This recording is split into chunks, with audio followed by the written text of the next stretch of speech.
तो जैसा कि हमने tales of herding gods novel के पिछले एपिसोड 204 में देखा था कि किनमो ने क्यू जुई से कहा था कि चलो हम एक दूसरे से फाइट करने से पहले कुछ डेविल्स एक्सपर्ट्स के साथ वार्म कर लेते हैं। तो अब आगे तो इस एपिसोड की स्टार्टिंग में सन सॉवरेन ने किनमो को घूरते हुए गुस्से में कहा, क्या कल्ट मास्टर किन किसी और से ये डर्टी वर्क करवाना चाहते हैं? भले ही कल्ट मास्टर किन यंग हैं, लेकिन उनमें चालाकपन की कमी नहीं है। यंग मास्टर क्यू, इनके झांसे में मत आना। अगर तुम किसी डेविल को मार दोगे तो हम पैसिव स्टेट में चले जाएंगे। क्यू जुई को कोई फर्क नहीं पड़ा। उसने कामली कहा, सन सॉवरेन टेंशन मत लो, डेविल बस काय के डॉग्स हैं और अगर कुछ डॉग्स मर भी जाए तो कोई प्रॉब्लम नहीं। भाई किन मेरी कैपेबिलिटी देखना चाहते हैं और मैं भी उनकी कैपेबिलिटी देखना चाहता हूँ। किनमो हल्की स्माइल के साथ बोला, भाई क्यू की सोच सन सॉवरेन से काफ़ी बड़ी है। उसे हर बात सॉफ्ट टोन में समझानी पड़ती है और वो काफ़ी ज़्यादा वरी करता है। शायद उसकी स्टेटस तुमसे काफ़ी लो है। भाई क्यू शायद सो कॉल्ड हेवन से बिलोंग करता है और तुम मुझे ढूंढने आए हो।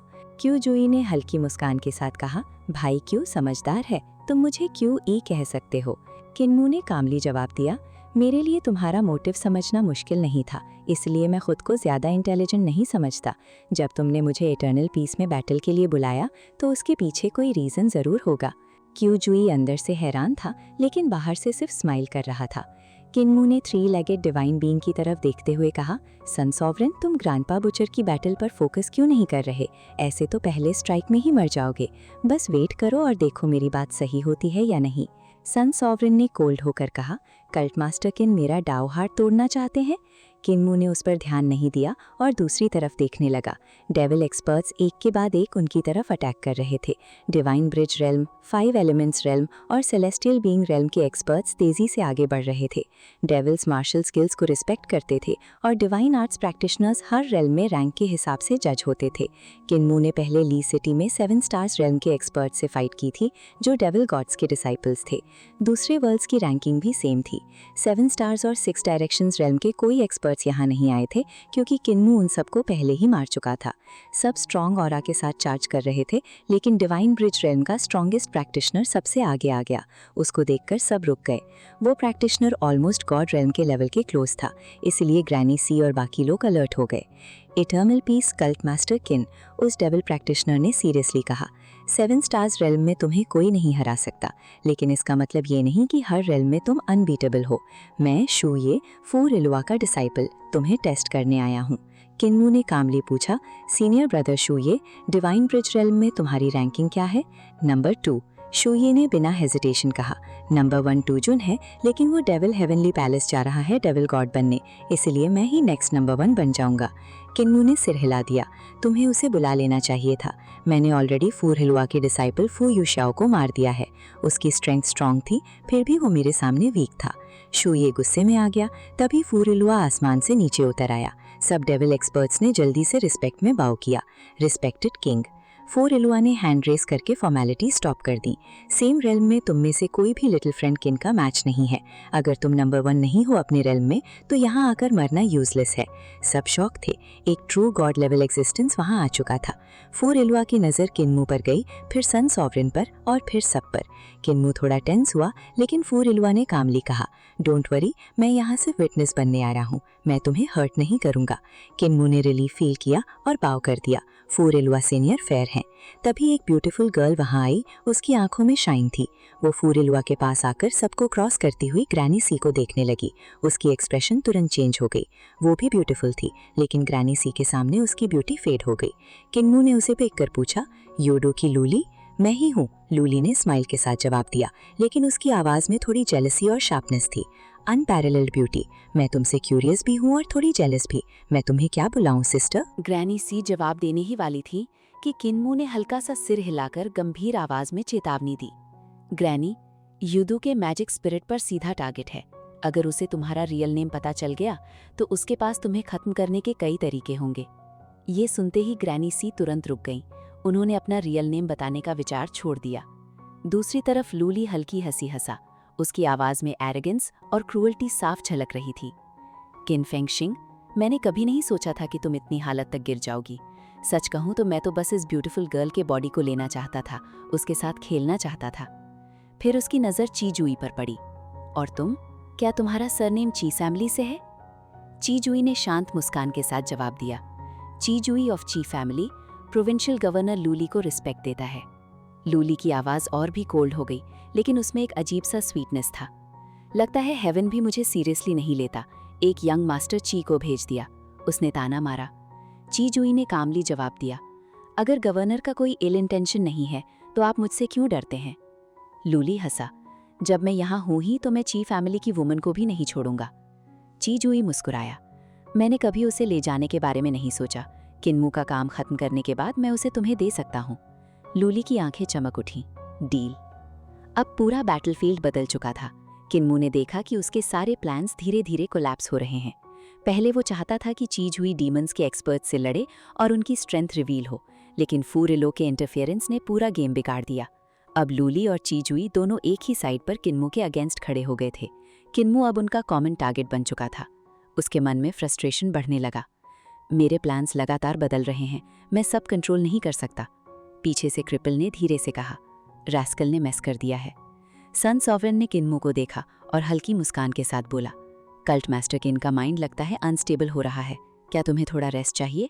किन्मू तुरंत बोला, हाँ, मुझे मेंटल स्टेट रिकवर करनी है। बुचर दादा, सन सॉवरेन, आप लोग पहले अपना फाइट फिनिश करो। ये सुनकर सन सॉवरेन की मुस्कान गायब हो गई। बुचर जोर से हंसा, उसने अपनी शर्ट फाड़ दी और अपने मसल्स दिखाते हुए आसमान की तरफ देखा। आखिरकार इतने सालों बाद आज खून बहाने का टाइम आया है। उसने अपना नाइफ निकाला। एक इंस्टेंट में हेवन स्प्लिट हो गया। बुचर का फाइटिंग इंटेंट पूरे स्काई में फैल गया। सन सॉवरेन ने भी गंभीर होकर अपनी ट्रांसफॉर्मेशन शुरू की। उसका बॉडी गोल्डन लाइट में बदलने लगा। धीरे धीरे वो एक ह्यूमन से बदलकर 3 लेगेड डिवाइन बर्ड बन गया। गोल्डन फेदर्स पूरे बॉडी पर फैल गए। वो गोल्डन क्रो की तरह ब्लेजिंग सन में मर्ज हो गया। उसकी क्राई पूरे बैटलफील्ड को हिला गई। हेवन नाइस, तुमने पहले भी अपनी स्किल खो दी थी, क्या अब भी लड़ने आए हो? बुचर ने जवाब में जोर से दहाड़ लगाई। उसका बॉडी और भी विशाल हो गया। उसकी नाइफ ऑरा इतनी पावरफुल हो गई कि सूरज की रोशनी भी फीकी पड़ गई। Knife technique bright moon ring. किन्मू एक्साइटेड हो गया। पिग स्लॉटरिंग नाइफ स्किल्स की 9th मूव। आसमान में लाइट और डार्कनेस का क्लैश होने लगा। सनलाइट और मूनलाइट एक दूसरे से टकराने लगे। गोल्डन ब्लेड ऑरा और सिल्वर नाइफ लाइट आमने सामने थे। एक तरफ सन सॉवरेन का डिवाइन सन फ्लेम, दूसरी तरफ बुचर का एब्सोल्यूट नाइफ इंटेंट। क्लैंग। भयानक कोलिजन हुआ। ब्राइट मून टूटकर फिर से रीजनरेट हो गया और उसकी पावर और बढ़ गई। किन्मू गंभीर होकर मंत्र जैसा चैंट करने लगा। जेट पास में ट्रेनिंग, एल्टाई माउंटेन्स में बैरियंस का chase, plum blossom melody, bright moon ring open. वो इस अल्टीमेट नाइफ सीक्रेट को समझ चुका था। आसमान में ब्लड रेन की तरह गिरने लगा। बुचर स्काई में खड़ा था जैसे कोई वॉर गॉड हो। उसकी हंसी पूरे बैटलफील्ड में गूंज रही थी। सी ड्रम्स एको कर रहे हैं। सोल्जर्स की ऑरा क्लाउड्स तक पहुंच गई है। एक हेवन गॉड का सिर काटने का टाइम आया है। तभी डेविल आर्मी के कैंप से एक यंग बॉय बाहर आया। उसकी बैक पर डेविल नाइफ था। उसने आसमान की तरफ देखा। उसका माइंड अचानक क्लैरिटी में आ गया और अगले ही पल सन सॉवरेन का हेड गिर चुका था। डेविल कैंप के सामने एक जोरदार इम्पैक्ट के साथ वो धरती पर गिर पड़ा। पूरा बैटलफील्ड एक झटके में शांत हो गया। अब बैटलफील्ड में जहां फूरेलुआ सामने खड़े बुचर की एक्स्ट्रॉर्डनरी नाइफ स्किल्स को देखकर पूरी तरह शॉक्ड रह जाता है। उसके चारों तरफ चमकती हुई एनर्जी और तेज ऑरा ये साबित कर रहा था कि ये कोई ऑर्डिनरी कल्टीवेटर नहीं था, बल्कि रास्ते में चलने वाला एक रेयर जीनियस था। फूरेलुआ मन ही मन कहता है कि फाउंडिंग एम्परर सेलेस्टियल हेवंस जैसी जगह में भी इतने पावरफुल हीरो कम ही देखने को मिलते हैं। जहां डाओ, स्किल्स और डिवाइन आर्ट्स लगातार टूटते बिखरते रहते हैं, वहां ऐसे लोग सच में रेयर ट्रेजर होते हैं। वो समझ जाता है कि ग्रेट रूइंस में आना उसका सही डिसीजन था। बुचर की उम्र भली ही कम थी, लेकिन उसकी नाइफ स्किल्स पहले ही डाओ के लेवल को छू रही थीं। ये देखकर फूरेलुआ को शौक लगता है कि सुप्रीम एम्परर हेवन के कई गॉड्स और डीमंस भी ऐसा मास्टरी हासिल नहीं कर पाए। वो सोचता है कि अगर बुचर अपनी मिसिंग कल्टिवेशन ऑफ फ्लॉज को पूरा कर ले तो वो सीधे एक ट्रू गॉड लेवल एग्जिस्टेंस बन सकता है। इतनी कम उम्र में इतनी अचीवमेंट सिर्फ फाउंडिंग एम्परर लीनिएज का ही रिजल्ट हो सकता है। उधर चांसलर बाशान गुस्से में चिल्लाता है कि ये मूव उसे कभी सिखाया ही नहीं गया। उसकी आवाज़ थंडर की तरह गूंजती है और वो किन्मू की तरफ देखता है। वो पूछता है कि क्या टीचर ने उसे ये टेक्निक सिखाई थी। किन्मू ऑनेस्टली जवाब देता है कि हाँ, सिखाया गया था, लेकिन उसकी रेल्म अभी इतनी हाई नहीं है कि वो इसे परफेक्टली यूज़ कर सके। ये सुनकर बाशान और भी एंग्री हो जाता है और कहता है कि ये ओल्ड मैन बायस्ड है। ये मूव इतनी पावरफुल है कि इसे देखकर हर कल्टिवेटर हिल जाए। असल में बुचर ने ये टेक्निक किसी को प्रॉपर्ली टीच नहीं की थी। जब वो डिसेबल स्टेट में एल्डरली विलेज में पहुंचा था, तब वो मेंटल केओस में था और हेवन के खिलाफ रेज से भरा हुआ था। उस समय उसका मन टूट चुका था क्योंकि वो अपने फ्रेंड्स का रिवेंज नहीं ले पाया था और हेवन को डिस्ट्रॉय करने की उसकी इच्छा अधूरी रह गई थी। वो लगातार अपनी नाइफ पाथ को रिफाइन करता रहा, लेकिन कोई भी टेक्निक डिवाइन लॉज को ब्रेक नहीं कर पाई। धीरे धीरे उसका माइंड इंसैनिटी की तरफ चला गया क्योंकि वो बहुत ज़्यादा सोचने लगा था। लेकिन जब ग्रैनी साई ने किन्मो को उठाया तब बुचर के अंदर एक बदलाव आया। उस बच्चे ने उसके टूटे हुए हार्ट को स्टेबलाइज कर दिया। अब वो पहले जितना अनस्टेबल नहीं रहा। उसकी टेक्निक्स और थॉट्स दोनों क्लियर होने लगे। इसी क्लैरिटी के साथ उसने अपनी अल्टीमेट टेक्निक बनाई जिसका नाम था heaven knife 9th form, knife opening the bright moon ring. ये टेक्निक उसकी नाइफ डाओ का पीक रिप्रेजेंटेशन था, जहां सिंप्लिसिटी और एब्सोल्यूट किलिंग इंटेंट एक साथ मर्ज हो जाते हैं। चांसलर बाशान पहले ही हेवन नाइफ के 8 फॉर्म सीख चुका था, लेकिन बुचर से दूर भागता रहता था क्योंकि उसकी प्रेजेंस ही डेंजरस थी। इसलिए वो इस टेक्निक को प्रॉपर्ली सीख भी नहीं पाया। इसके अलावा इस मूव को मास्टर करने के लिए केवल कल्टीवेशन नहीं बल्कि extreme understanding of knife dao भी चाहिए था। बाशान का पाथ बैटल स्पेल्स पर आधारित था, इसीलिए वो कभी भी नाइफ डाओ के कोर तक नहीं पहुंच सकता था। इसी बीच बैटलफील्ड में सन सॉवरेन की ब्लड से पूरा एरिया जलते हुए इन्फर्नो में बदल जाता है। उसका divine blood golden crow essence से भरा हुआ था, जिससे जमीन आग में बदल रही थी। अचानक एक विशाल सन गिरता है और पूरा लैंडक्विक जैसा ट्रेमर पैदा होता है। की जयूई कामली ऑब्जर्व करता है कि सन सॉवरेन का फॉल उसके प्लान को ज़्यादा डिस्टर्ब नहीं करता। वो उसे सिर्फ एक पॉन की तरह यूज़ कर रहा था ताकि किन्मू को लोकेट किया जा सके। अब जब उसका काम पूरा हो चुका है तो उसे उसकी डेथ से कोई इंटरेस्ट नहीं है। उसी समय बुचर अपना हैवी लॉन्ग नाइफ लेकर बैटलफील्ड में एंटर करता है। उसके बॉडी पर सन सॉवरेन का बर्निंग ब्लड गिरता है, लेकिन उसकी वर्मिलिन बर्ड स्पिरिट के कारण उसे ज़्यादा इफेक्ट नहीं पड़ता। उसकी चेस्ट पर एक बड़ा वुंड है जहाँ से बोन्स और हार्ट तक दिख रहा है, लेकिन वो फिर भी मुस्कुरा रहा है। वो कहता है कि सेंचुरीज का मैडनेस आखिरकार एक सिंगल नाइफ स्ट्राइक में कट हो गया। डॉक्टर तुरंत उसके पास आता है और उसकी इंजरी को चेक करता है। वो सीरियस होकर कहता है कि ये मजाक नहीं है, तुम लगभग मर चुके हो। उसके बॉडी में अभी भी सन सॉवरेन की डिवाइन आर्ट का रेजिड्यू मौजूद है, जिसे रिमूव करना बहुत डेंजरस है। बुचर को वार्निंग दी जाती है कि अगर उसने इसे फोर्स किया तो उसका हार्ट एक्सप्लोड हो सकता है, लेकिन बुचर कामली कहता है कि नाइफ पाथ में कोई कॉम्प्लिकेटेड चेंज नहीं होता। ये या तो किल या बी किल होता है। अगर तुम सर्वाइव कर सकते हो तो जियो, नहीं तो मर जाओ। वो अपनी चेस्ट के वुंड पर फोकस करता है और अपनी नाइफ एनर्जी रिलीज करता है। उसके बॉडी से काउंटलेस स्मॉल नाइफ इंटेंस निकलते हैं जो सन सॉवरेन की डिवाइन एनर्जी को सिस्टमैटिकली इरेज करने लगते हैं। वो एक्सप्लेन करता है कि पहले उसकी नाइफ स्किल्स बहुत कॉम्प्लेक्स और अनप्रिडिक्टेबल थी, लेकिन जैसे जैसे वो डाओ के करीब पहुंचा उसने कम्प्लेक्सिटी को सिंप्लिसिटी में बदल दिया। पहले उसकी टेक्निक्स जैसे midnight battle across Tommy city और sun on east sea 1000 layer waves बहुत हार्ड थे, लेकिन अब वही टेक्निक्स ट्रांसफॉर्म हो गई हैं। Long knife hangs below the moonlight और knife opening the bright moon ring अब उसके लिए नेचुरल फ्लो की तरह है। उसकी परसेप्शन में नाइफ पाथ अब केओस नहीं बल्कि एब्सोल्यूट क्लैरिटी बन चुका है। फूरे लुआ ये सब देखकर और भी शॉक्ड हो जाता है क्योंकि वो समझता है कि ये लेवल केवल लेजेंड्स अचीव कर सकते हैं। बुचर की प्रेजेंस बैटलफील्ड को पूरी तरह डोमिनेट कर रही है, जैसे वो किसी हायर रेल्म से आया हो। हर कोई महसूस करता है कि ये व्यक्ति सिर्फ एक वॉरियर नहीं बल्कि एक वॉकिंग डिजास्टर और एनलाइटनमेंट दोनों है। उसके हर कदम के साथ हवा में नाइफ इंटेंट और भी शार्प होता जाता है। आसपास मौजूद सभी कल्टिवेटर्स उसकी प्रेशर को फील करके पीछे हटने लगते हैं। फूरे लुआब क्लियरली देख सकता है कि ग्रेट रूइंस में पावर सिर्फ स्ट्रेंथ नहीं बल्कि डाओ अंडरस्टैंडिंग से आती है। बुचर का एग्जाम्पल उसे एक नई रियलाइजेशन देता है कि ट्रू मास्टर वही है जो कम्प्लेक्सिटी को छोड़कर अल्टीमेट सिंप्लिसिटी तक पहुंच जाए। किन्मू साइलेंटली ये सब ऑब्जर्व करता है और समझता है कि उसके टीचर का पाथ कितना पेनफुल और लोनली रहा होगा। बाशान रिलक्टेंटली एक्सेप्ट करता है कि ये टेक्निक किसी भी नॉर्मल टीचिंग मेथड से बाहर है। सन सॉवरेन की बर्निंग बैटलफील्ड अब पूरी तरह ट्रांसफॉर्म हो चुकी है, जहां डिस्ट्रक्शन के बीच भी एक स्ट्रेंज काइंड ऑफ क्लैरिटी और साइलेंस मौजूद है। बुचर अपनी ब्लीडिंग चेस्ट के बावजूद आगे बढ़ता रहता है, जैसे पेन उसके सिर्फ एक इरेलेवेंट फीलिंग हो। आइज में सिर्फ एक ही चीज है और वो है नाइफ डाओ का अल्टीमेट ट्रूथ। फू रिलुआ चारों तरफ डेविल डिवाइन आर्ट्स प्रैक्टिशनर्स को देखते हुए बहुत सीरियस टोन में बोलता है कि उसकी बातों को सिर्फ सुनना नहीं है बल्कि याद रखना है। उसके अनुसार स्पेल्स, डिवाइन आर्ट्स और बैटल टेक्निक्स को फ्यूचर में और ज़्यादा सिंपल बनाना ज़रूरी है, लेकिन वो साफ कहता है कि ये सिंप्लिसिटी किसी शॉर्टकट से नहीं आती बल्कि कॉम्प्लेक्स जर्नी से गुजरकर ही असली अंडरस्टैंडिंग मिलती है। अगर कोई उस कॉम्प्लेक्सिटी को एक्सपीरियंस नहीं करता तो वो कभी भी असली ईजी पाथ को समझ ही नहीं सकता। उसके अनुसार ट्रू सिंप्लिसिटी का मतलब है अपनी पूरी स्ट्रेंथ और लाइफ पाथ को एक सिंगल लाइन में फोकस करना। आसपास खड़े डेविल डिवाइन आर्ट्स प्रैक्टिशनर्स इस बात को पूरी तरह समझ भी रहे थे और पूरी तरह नहीं भी, लेकिन फिर भी सभी क्वाइटली अग्री करते हैं। चिनमू इस बात को सुनकर फू रिलुआ की इंटेलिजेंस और विजन की तारीफ करने से खुद को रोक नहीं पाता। उसे लगता है कि फूरेलुआ सच में एक एक्स्ट्रॉर्डनरी मास्टर है जो एक रिस्पेक्टेड डेविल किंग की तरह सोचता है। चिन्मू को याद आता है कि जब उसने कैलामिटी सॉर्ड का फर्स्ट फॉर्म बनाया था तब वो भी इसी तरह कॉम्प्लेक्स से सिंपल की डायरेक्शन में गया था। उसके अनुसार सॉर्ड टेक्निक दिखने में सिंपल लगती है, लेकिन असल में वो पूरी स्ट्रेंथ और डाओ पाथ को एक लाइन में कंप्रेस कर देती है, जिससे उसकी पावर बहुत डेंजरस हो जाती है। इसके बाद नरेशन स्ट्रेंथ सिस्टम पर शिफ्ट हो जाता है। बताया जाता है कि नॉर्मल डिवाइन आर्ट्स केवल किसी वॉरियर की टोटल स्ट्रेंथ का 10 से 20% ही रिलीज कर पाती हैं। ऐसा इसलिए क्योंकि बॉडी के डिफरेंट पार्ट्स में अलग अलग स्ट्रेंथ होती है, जैसे किसी के आर्म्स में अलग पावर, लेग्स में अलग पावर और बॉडी के हर हिस्से में अलग डिस्ट्रीब्यूशन होता है। लेकिन पंच या अटैक करते समय वो पूरी स्ट्रेंथ को फुली कंबाइन नहीं कर पाता।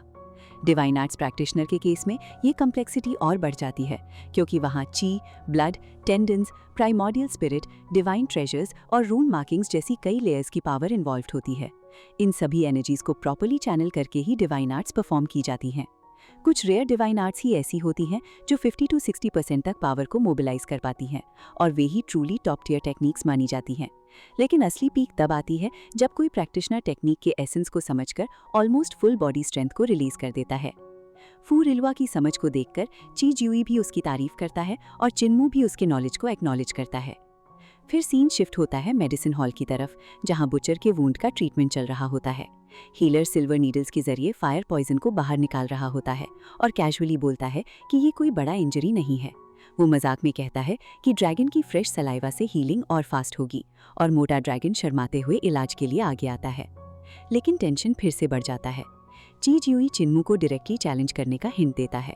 उसी मोमेंट पर दूर से एक टेरिफाइंग ब्लेड लाइट एक्सप्लोड होती है। ये लाइट एक से कई, फिर कई से इन्फिनिट डायरेक्शंस में स्प्लिट हो जाती है और फिर वापस कन्वर्ज होकर एक डेडली स्ट्राइक बन जाती है। फू रिलुआ तुरंत सिचुएशन को कंट्रोल करता है और अटैक को रीडायरेक्ट करने की कोशिश करता है, लेकिन असली डेंजर अभी खत्म नहीं हुआ होता। 10 मील दूर एक मिस्टीरियस सोर्ड कल्टिवेटर जेड हाली प्रकट होता है, जिसने सिर्फ एक बार बुचर की सोर्ड टेक्निक देखी थी और उसी से उसने उस टेक्निक का एसेंस समझ लिया था। बुचर खुद भी ये देखकर शॉक हो जाता है कि उसके 2 डिसाइपल्स भी उसकी ट्रू ब्लेड एसेंस को नहीं समझ पाए, लेकिन एक आउटसाइडर ने इसे इंस्टेंटली ग्रास्प कर लिया। बाशान और चिन्मू इस रियलाइजेशन से प्रभावित होते हैं कि असली टैलेंट क्या होता है। अब जेड हाली ओपनली डिक्लेयर करता है कि चिन्मू उसका टारगेट है। वो साफ धमकी देता है कि अगर कोई चिन्मू को मारना चाहता है तो उसे पहले उसे क्रॉस करना होगा। इस बीच ची ज्यूई भी धीरे धीरे अपना असली पावर रिवील करता है। उसकी बॉडी से एक ऐसी डेंजरस ऑरा निकलती है जैसे कोई एंशिएंट बीस्ट धीरे धीरे अवेकन हो रहा हो। चिन्मू को क्लियरली महसूस होता है कि वो नॉर्मल ह्यूमन नहीं है, बल्कि उसके अंदर एक हिडन एम्परर लेवल टेक्निक छिपी हुई है जो थ्रोन लेवल तक जा सकती है। चिन्मू के अंदर बैटल इंस्टिंक्ट जाग उठता है।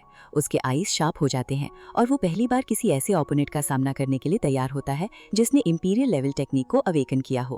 क्रिपल उसे कामली समझाता है कि कभी कभी रिट्रीट करना भी उतना ही इंपॉर्टेंट होता है जितना फाइट करना, लेकिन चिन्मू इस बार पीछे हटने के मूड में नहीं होता, क्योंकि अब ये सिर्फ एक फाइट नहीं बल्कि ट्रू जीनियस और अल्टीमेट टेक्निक्स की टक्कर बनने वाली थी। क्रिपल गुस्से से भरकर जोर से चिल्लाया, मुएर, दादा क्रिपल की सारी पुरानी अच्छी परंपराएं तुमने पूरी तरह भूल दी हैं। तुम बस एक कसाई की तरह फियरलेस और एंग्री बनते जा रहे हो, और देर सवेर तुम भी 2 टुकड़ों में बट जाओगे। और ये क्या एक्सप्रेशन है तुम्हारा? अपना ब्लेड नीचे रखो। हम यहाँ फाइट नहीं, प्यार से बात कर रहे हैं। मैं बस सोच रहा हूँ कि मुएर के लिए क्या बेस्ट रहेगा। इतना कहकर उसने धीरे धीरे चाकू को अपनी गर्दन से दूर कर दिया। किनम्यू हल्की मुस्कान के साथ बोला, दादा क्रिपल, चिंता मत करो, मैं जानता हूँ मैं क्या कर रहा हूँ। जो एम्परर थ्रोन टेक्निक वो इस्तेमाल करता है वो उसने खुद क्रिएट नहीं की है, उसके पहले वालों ने बनाई थी। इसलिए उसकी स्ट्रेंथ पूरी तरह उसकी अंडरस्टैंडिंग और कल्टीवेशन पर डिपेंड करती है। इसका लेवल गिरकर लोअर रेल्म यानी न्यूमिनस स्काई टेक्निक तक आ सकता है। और इतना ही नहीं, इटर्नल पीस लगातार इवॉल्व कर रहा है, जबकि हेवन रेल्म स्टैग्नेट है। इसका मतलब ची जोई की एम्परर थ्रोन टेक्निक और नीचे जाकर जेड कैपिटल टेक्निक बन सकती है। बस कुछ ही शब्दों में उसने एक एम्परर थ्रोन टेक्निक को 2 लेवल्स नीचे गिरा दिया। लेकिन फिर भी चाहे वो जेड कैपिटल टेक्निक ही क्यों ना हो, वो अभी भी काफी स्ट्रांग है। True God, Z lake, God execution stage और उसके बाद ही जेड कैपिटल आता है, क्रिपल ने ठंडी आवाज में कहा। किन्म्यू पूरी तरह कॉन्फिडेंट था, क्योंकि मेरी डिवाइन गॉड टेक्निक मैंने खुद बनाई है, इसलिए मैं उसकी पूरी पावर यूज कर सकता हूँ, जिससे वो एक लेवल ऊपर उठ जाती है और जेड लेक टेक्निक के बराबर आ जाती है। और मैं ओवरलॉर्ड बॉडी हूँ, इसलिए मेरी strength God execution stage level तक पहुँचती है, तो डिफरेंस इतना बड़ा नहीं रहता। क्रिपल गुस्से में चुप हो गया। क्रिपल, यही वजह है कि तुम अभी तक डिवाइन ब्रिज पार करके हेवनली पैलेसेस तक नहीं पहुंच पाए हो। तुम बहुत ज़्यादा कॉशियस हो, हर चीज़ से डरते हो। असल में तुम्हारी कल्टीवेशन पूरी तरह केपेबल है। अच्छा हुआ मुएर ने तुमसे कुछ नहीं सीखा, वरना वो कभी आगे नहीं बढ़ पाता, ग्रैनी साई ने कहा। क्रिपल गुस्से में कुछ नहीं बोल पाया, बस बोला, उसे और स्पॉइल करो, मुझे कोई फर्क नहीं पड़ता। मैं देखूंगा ये लड़का देर सवेर मारा जाएगा। लेकिन उसके वर्ड्स के पीछे भी चिंता छुपी हुई थी। जब ग्रैनी साई ने उसे नदी से निकाला था, उसी ने सबसे पहले किन्म्यू को अपनाया था। बचपन में किन्म्यू अकेला था और उसका असली साथी यही बूढ़ा आदमी था। वो उसे कभी कैंडी चुरा कर देता, कभी ओल्ड माँ के बनाए टॉयज छीन लेता और हमेशा उसे रुलाकर फिर ग्रैनी साई की पिटाई भी खाता। उस समय पूरा विलेज टूटी हुई भावनाओं से भरा था। विलेज चीफ डिस्पेयर में था, ब्लाइंड गॉड डाउ टूट चुका था, ग्रैनी साई अपने डाउ हार्ट के ग्रीफ में थी, अपोथिकरी कर्ज में था, डेफ इंडिफरेंट था, ओल्ड माँ अपनी खोई हुई फैमिली को याद करता था और बुच्चर आसमान के ट्रूथ से पागल सा हो चुका था। लेकिन उन सब के बीच सिर्फ क्रिपल ही था जो मुएर के साथ जेन्युइनली जुड़ा हुआ था। उसी समय फूरेलूरो ये सीन देखकर चौंक गया। गॉड्स की दुनिया में आमतौर पर रिस्पेक्ट और फॉर्मेलिटी होती थी, लेकिन यहाँ तो सब खुलकर झगड़ रहे थे। जे हावुली, यंग मास्टर की के खिलाफ सावधान रहना, फूरेलूरो ने शांत आवाज में कहा। अब तुम अपनी अप्रेंटिसशिप पूरी कर चुके हो, मैं तुम्हें और नहीं सिखा सकता। अब तुम्हें अपनी कल्टीवेशन खुद समझनी होगी। अगर तुम ची चुई से फाइट करना चाहते हो तो मैं नहीं रोकूंगा। डेमन रेस का ऑनरेबल किंग होने के बावजूद उसका बिहेवियर शांत था, यहाँ तक कि रिस्पेक्टफुल भी। जे हावुली ने सिर झुकाकर थैंक्स कहा और ची जुई की तरफ देखा। उसकी आंखों में नाइफ इंटेंट चमक रहा था। उसकी स्वॉट टेक्निक अभी पूरी तरह मैच्योर नहीं हुई थी और उसे एक स्ट्रॉन्ग ओपोनेंट की जरूरत थी। लूली ने धीरे से कहा, फूरेलूरो, तुम्हारा डिसाइपल ची जुई के मैच का नहीं है। उसकी इनहेरिटेंस बहुत टेरिफाइंग है। उसका मास्टर एक एंशिएंट बीइंग है जिसने बड़े रुइंस बनाए हैं। फूरेलूरो ने बिना इमोशन के जवाब दिया, तो क्या एंशिएंट एरा से अब तक कल्टीवेशन टेक्निक्स बदल चुकी हैं। पुरानी पावर अब जरूरी नहीं कि स्ट्रांग हो। जे हावुली डेमन रेस की इनहेरिटेंस के साथ ग्रो हुआ है। वो स्ट्रांग ओपोनेंट्स के सामने और भी डेंजरस हो जाता है। लूली चुप हो गया। अचानक छिंग, ब्लेड लाइट चमकी और जे हावुली ने अटैक कर दिया। उसने लुआ वो श्वांकी नाइफ टेक्निक को एक्टिवेट किया। उसकी डेविल ब्लेड अचानक एक्साइटेड हो गई, जैसे उसकी आंख खुल गई हो। ब्लेड लाइट एक्सप्लोड होकर हर तरफ फैलने लगी। चीचुई बिना हिले खड़ा रहा। अचानक उसके पीछे फ्लेम्स उठी, जैसे कोई फीनिक्स अपने विंग्स फैलाकर आसमान को जला रहा हो। फीनिक्स विंग्स आगे बढ़े और हर ब्लेड लाइट को रोक दिया। एक पल में जे हावुली की हजारों ब्लेड लाइट्स टूटकर बिखर गईं, लेकिन फीनिक्स फ्लेम्स ने उन्हें आसानी से डिस्ट्रॉय कर दिया और फिर वही फ्लेम्स उल्टा जे हावुली की तरफ बढ़ने लगी। जे हावुली का शरीर अचानक गायब हुआ और फिर अगले ही पल फिर दिखाई दिया। हर कदम के साथ वो ब्लिंक करता हुआ आगे बढ़ रहा था। उसके हाथों में डेविल ब्लेड लगातार अलग अलग फॉर्म्स में बदल रही थी। Sun splitting slash, mountain cutting demon strike, lotus bloom technique. पूरा आसमान ब्लेड इंटेंट से भर गया और सीधे चीजुई की ओर आगे बढ़ने लगा। मैदान के बीचों बीच खड़ा था जी हुआली, जिसकी स्पीड इतनी टेरिफाइंग थी कि उसकी हर मूवमेंट के बाद हवा में उसकी मल्टीपल आफ्टर इमेजेस फैल जाती थी। ऐसा लग रहा था जैसे वो एक नहीं बल्कि सैकड़ों क्लोन्स में बदल चुका हो। उसकी स्पीड और बॉडी स्ट्रेंथ किसी ऑर्डिनरी कल्टीवेटर से कहीं ऊपर थी। यहाँ तक कि चिन्मो और बाकी ऑब्जर्वर्स भी ये क्लियरली देख पा रहे थे कि जी हुआली की कॉम्बैटिबिलिटी किन्मो के लेवल से बिल्कुल कम नहीं थी। उसका हर कदम, हर डैश एक कैलकुलेटेड डिस्ट्रक्शन की तरह था। लेकिन सामने खड़ा था क्यूजियूई, जो इस पूरे बैटलफील्ड को बिना हिले कंट्रोल कर रहा था। क्यूजियूई के चारों तरफ फीनिक्स विंग्स लगातार ब्लूम कर रहे थे। ये कोई नॉर्मल स्पिरिट वेपन नहीं था, बल्कि डिवाइन आर्ट्स का एक ऐसा मैनिफेस्टेशन था जो स्पेस को डिस्ट्रॉट कर रहा था। धीरे धीरे ये विंग्स फैलकर पूरे बैटलफील्ड को कवर करने लगे। अब जी हुआली की हर अटैक, हर नाइफ स्ट्राइक उन फीनिक्स विंग्स के इनविजिबल डिफेंस फील्ड में फंसती जा रही थी। जी हुआली की स्पीड लाइटनिंग से भी तेज थी, लेकिन अब वो खुद एक इल्यूजन बन चुका था। वो जिस डायरेक्शन में मूव करता, वहाँ पहले से ही फीनिक्स विंग्स की प्रेजेंस उसका वेट कर रही होती। हर स्टेप के साथ वो एक ज्योमेट्रिक पैटर्न बना रहा था। पहले 2 स्टेप्स ने सर्कल की बाउंड्री बनाई, फिर 3 स्टेप्स ने ट्रायंगल, उसके बाद 4 स्टेप्स ने स्क्वायर, फिर पेंटागन, और ये पैटर्न लगातार आगे बढ़ता गया। हर शेप, हर मूवमेंट क्यूजियूई को सेंटर में रखकर बन रही थी। ये कोई रैंडम मूवमेंट नहीं था, बल्कि एक डिवाइन टेक्निक थी जो स्पेस और ट्रेजेक्ट्री दोनों को कंट्रोल कर रही थी। जी हुआली अब सिर्फ ग्राउंड पर नहीं चल रहा था, बल्कि एक 3 डायमेंशनल बैटलफील्ड में फाइट कर रहा था, जहां ग्रेविटी, डिस्टेंस और डायरेक्शन सभी डिस्टॉर्ट हो चुके थे। उसका बॉडी कभी ऊपर, कभी नीचे, कभी लेफ्ट, कभी राइट मूव करता, और हर मूवमेंट एक परफेक्ट मैथमेटिकल स्ट्रक्चर बन जाता। ऑब्जर्वर्स को ये समझ आने लगा था कि अगर उसकी पूरी पाथ को कनेक्ट किया जाए तो एक डिवाइन फॉर्मेशन बन सकती थी। लेकिन क्यूजिओई की स्ट्रेंथ सिर्फ डिफेंस तक सीमित नहीं थी। फीनिक्स विंग्स धीरे धीरे इवॉल्व होकर एक विशाल एंशिएंट सेक्रेड ट्री का रूप लेने लगे। ये था ओल्ड अम्ब्रेला ट्री, एक ऐसा डिवाइन मैनिफेस्टेशन जो लाइट से बना हुआ था। इसकी ब्रांचेस स्काई को कवर कर रही थीं और हर लीफ से स्पिरिचुअल एनर्जी ड्रिप हो रही थी। इस ट्री के नीचे खड़ा QGUE अब किसी मॉर्टल कल्टीवेटर की तरह नहीं बल्कि एक ट्रू डिवाइन बीइंग की तरह दिख रहा था। उसकी प्रेजेंस में एक ओवरवेलमिंग प्रेशर था जो बैटलफील्ड के हर ऑब्जर्वर को मेंटली दबा रहा था। यहाँ तक कि ग्रैनी साई जैसी एक्सपीरियंस्ड डिवाइन आर्ट्स यूजर भी इंटरनली शेकन थी। उसने अपने पूरे जीवन में डिवाइन आर्ट्स की मास्टरी देखी थी, लेकिन QGUE की टेक्निक ने उसे एक नया लेवल दिखाया था। ग्रैनी साई समझ चुकी थी कि QGUE की डिवाइन आर्ट सिर्फ टेक्निक नहीं थी बल्कि एक हायर डाउ लेवल मैनिफेस्टेशन थी। ओल्ड अम्ब्रेला ट्री सिर्फ ब्रांचेस और लीव्स का स्ट्रक्चर नहीं था बल्कि ये काउंटलेस फीनिक्स विंग्स के फ्यूजन से बना एक अल्टीमेट डिवाइन कॉन्स्ट्रक्ट था। और इसके सेंटर में धीरे धीरे एक और टेरिफाइंग फिनोमिनन जन्म ले रहा था, फीनिक्स नेस्ट। ट्री की ब्रांचेस के बीच एक विशाल नेस्ट फॉर्म हो रहा था और उसमें एनर्जी कन्वर्ज होकर एक लेजेंडरी क्रीचर को शेप दे रही थी। ये था 9 हेडेड फीनिक्स, जिसकी हर नेक अलग डायरेक्शन में एक्सटेंड हो रही थी। उसकी प्रेजेंस इतनी ओवरवेलमिंग थी कि बैटलफील्ड के ऑब्जर्वर्स की ब्रीथिंग तक हैवी हो गई थी। किन्मू भी पहली बार किसी एंशिएंट पीस टॉरा को इतनी क्लैरिटी के साथ फील कर रहा था। 9 हेडेड फीनिक्स अब धीरे धीरे रियल फॉर्म में इवॉल्व हो रहा था। उसकी फेदर्स लाइट से बनी थी लेकिन उनकी शार्पनेस किसी डिवाइन वेपन से कम नहीं थी। जीहुआली अब 50 मीटर्स दूर था, लेकिन दूरी कोई एडवांटेज नहीं थी। QGUE की डिवाइन डोमेन ने पूरा बैटलफील्ड कंट्रोल कर लिया था। ग्रैनी साई ने सडनली किन्मू की तरफ देखा। उसकी आवाज़ भारी थी, मूअर, अपने ग्रैंडफादर क्रिपल की बात सुनो और अभी सरेंडर कर दो। ये अपोनेंट अब तक अपना स्पिरिट वेपन भी यूज नहीं कर रहा है, फिर भी उसकी डिवाइन आर्ट्स का लेवल ऑलरेडी डाओ आर्ट्स के बराबर है। अगर तुम कंटिन्यू करते हो तो सिर्फ डिफीट ही नहीं डिस्ट्रक्शन भी पॉसिबल है। किन्मू की आइज बैटलफील्ड पर फिक्स थी। उसका माइंड कंफ्यूज था लेकिन उसकी इंस्टिंक्ट उसे पीछे हटने नहीं दे रही थी।